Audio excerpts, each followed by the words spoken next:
गुरुदेव की, सनातन धर्म की, अपने अपने गुरु महाराज की, कुमाराम महाराज की, शंभुराम महाराज की, जीतूबा बापू ने जय, कृष्ण कन्हैया लाल की जय, आज के आनंद की जय, रामचंद्र भगवान की जय, जगा भौम की जय। आज આપણે મોડા ગામને આંગણે ભક્તિસાર આશ્રમ ફાગણ સુદ પૂનમ હોળી આજે આપણા માટે આમ તો પૂનમો બધી સારી જ હોય છે. આજે હોળીનો તહેવારને હિસાબે ગામો ગામ બધાના પ્રસંગના હિસાબે ભાઈઓ બહેનો ઓછા આવી શક્યા હોય, પણ આપણે આપણો જે પર્વ હોય છે એ નિયમિત આપણે બારે બાર પૂનમ જેમ ઉજવીએ છીએ એવી રીતે તમે જેટલા ભાઈઓ બહેનો આવ્યા પ્રેમથી અને બધાના મારા હૃદયથી ભાવથી જય ગુરુ મહારાજ.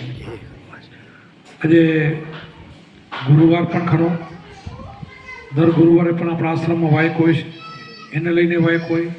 દર પૂનમે હોય છે, એટલે ગુરુવાર ને પૂનમ ને હોળી આ બધા તહેવારોનો આ દિવસ ખૂબ હજી ભાઈઓ તો આવશે, આજુબાજુ ગામડાના માણસો ઘણા પહોંચશે પણ ખરા, અને પ્રસંગ છે એટલે પ્રસંગને લઈને ના આવી શકાય. પણ આપણે પ્રસંગ હોય કે ન હોય, આપણે જેનાથી ભરેલા છીએ, જે આપણે વચનથી ભરેલા કહેવાય, જેને જેને વચન મળ્યું છે જ્યાં સહી ત્યાં આપણે પરમાત્માનો સ્મરણ ને સત્સંગ ને ભજન કરીએ.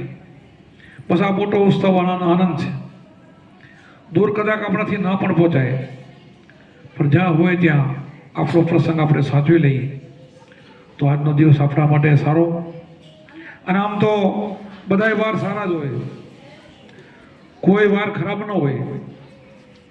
એક સંતને પૂછ્યું કે બાપુ કયો વાર સારો, કયો કવાર ને કયો વાર, કે જે વાર નથી ગુરુમાનને યાદ ન કરે, સમરણ ન કરે એ વાર કવાર, બાકી બધા હવાર. જે ગુરુમાનને યાદ કરે ને એ બધા સવાર, બાકી બધા જ કવાર. કે પોતાના ગુરુને યાદ ન કરે, શબ્દને યાદ ન કરે, ભજનને યાદ ન કરે તો ગમે એવો સારો દિવસ બેસતો વરો તોય તો શું કામનું.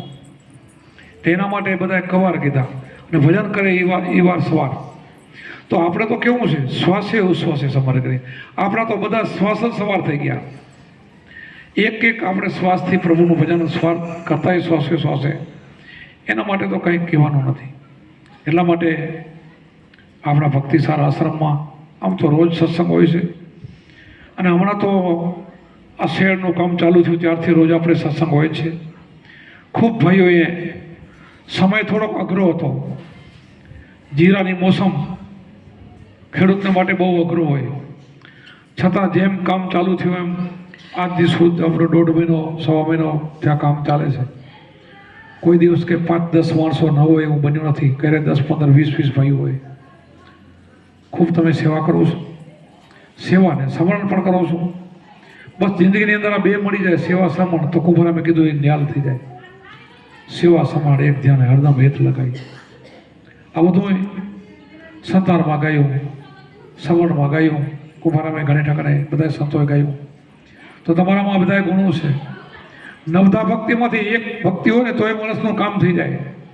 તો રામચંદ્રજીએ શિવજીને કીધું તો તારામાં તો 99 પ્રકારના ગુણ છે.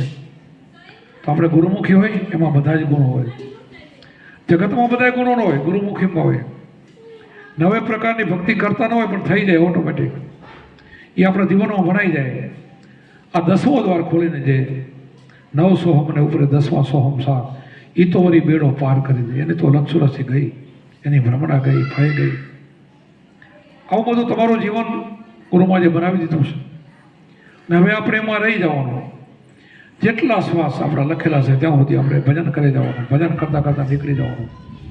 માયામાં બહુ અટપટા ખેલમાં ફસાવવું નહીં, મોહને માયાના બંધનમાં ફસાવવું નહીં, એનું ધ્યાન રાખવાનું. ફસાવવા માટે તો કેટલાય કારણો હોય છે આપણને જગતની અંદર. જ્યાં જાઓ તો આંટીઓ આવે ફસાવવાની, આમાંથી નીકળી જાય એ બંધો કહેવાય, એને ફકીર કહેવાય, એને સંત કહેવાય. આ સમજણ જીવનમાં આવી જાય તો એનો બેડો પાર. તો આપણે સમજણના ઘરમાં છીએ, બહુ જાણવાની કાંઈ જરૂર નથી. જે જાણવા જેવું અજાણ હતું એ તો આપણને ગુરુમાં જે જણાવી દીધું, આપણને સમજાવી દીધું કે નથી ખબર, જે અગમની ખબર નથી તો ગમ પડી ગઈ. હવે બીજી થોડ છોડીને ગુરુના વચનમાં રહીને ભજનમાં રહેવું, શ્વાસ ઉશ્વાસ અજંપા જાપ એમાં રહીને પછી અનુભવો થાય જોવા.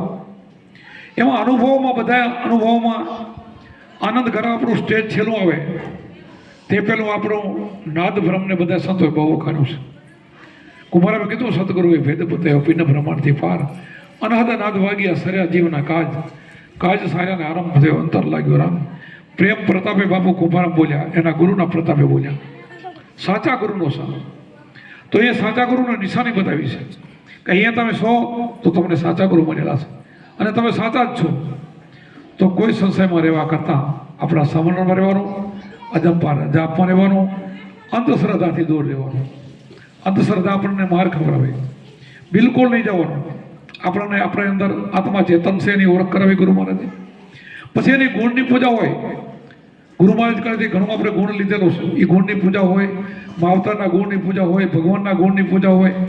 ગુણની પૂજા પૂરતી જ પૂજા, પછી નહીં. ભજન તો સમણ તો ગુરુ મહારાજનું જ આપેલું થાય. શ્વાસ ઉશ્વાસનું જ સમરણ થાય, અજંપા જાપનું જ સમરણ થાય. બાકી બધું સમય સમયે આપણે જે કંઈ કરી ન કરીએ તો તમને દુનિયા નાસ્તિક કે ન કરો તો ટેમે ટેમે આપણે 12 મહિને મા બાપની તિથિ આવે તો પણ આપણે ઉજવી, રામકૃષ્ણની તિથિ આવે તો પણ ઉજવી, ગુરુની તિથિ આવે તો પણ ઉજવી. એમ જે જે કાંઈ જગતમાં જે કંઈ થઈ ગયા હોય એની તિથિ હોય એ ટેપ પૂરતું હોય. બાકી ભજન આપણું તો 24 કલાક શ્વાસે ઉશ્વાસે સમરણ અજંપા જાપ એમાં આપણે અખંડ રહેવાનું છે, અખંડ એમાં રહેવાનું છે. એ ક્યારેય ખંડિત થતું નથી, એનો નાશ નથી, એનો જન્મ નથી ને મરણ નથી. એમાં આપણે રહી જવાનું, એવું ભજન કરવાનું. જમવાનો ટાઈમ થઈ ગયો છે, બધા પ્રસાદનો ટાઈમ છે એટલે હરિહરે કરો અને પછી બધા અહીં આવી જાઓ. ધીરે ધીરે વાણીનો દોર ચાલુ કરો અને 10 થી 12 એ તો મારો નિયમ છે.